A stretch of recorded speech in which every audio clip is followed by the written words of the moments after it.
பிக்சரில் காமிச்சிருக்கிறது gold earring. இப்போ நம்ம பண்ண போகிறது சில்க் த்ரெட் இயரிங். இதே மாதிரி வருதாங்கிறத நம்ம பார்க்கலாம். டோனட்டு சில்க் த்ரெட் இது 2 மட்டும் தான் எடுத்திருக்கேன். இதை வந்து ஒரு 20 ஸ்டாண்ட் சில்க் த்ரெட்டை சுற்றிட்டு நம்ம டோனட்டில் ஒட்டி வச்சிடணும். இதை நம்ம 3D எஃபெக்டில் பண்ண போகிறோம். ஸோ வந்து இது OHP ஷீட்டை தான் இந்த மாதிரி ரவுண்டாக கட் பண்ணி எடுத்திருக்கேன். டோனட்டை ரேப் பண்ணிக்கோங்க. இப்போ நம்ம நார்மலாக த்ரெட் மேலே ஃபெஃபிக்ரில் போட்டுட்டு இந்த OHP ஷீட்டை ஒட்ட போகிறோம்.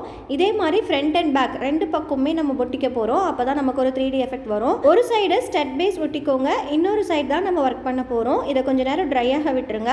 ஸ்டட் மேலே ஃபெஃபிக்ரில் போட்டுட்டு நான் செராமிக் பேர்ல் எடுத்திருக்கேன். பேர்லில் சைடில் இருந்து நம்ம ஒட்ட போகிறோம். ஃபஸ்ட்டு சைட் ஃபுல்லாகவே நெருக்கமாக இந்த ரவுண்ட் 3 mm வச்சுருக்கேன். அதே மாதிரி வச்சுக்கோங்க.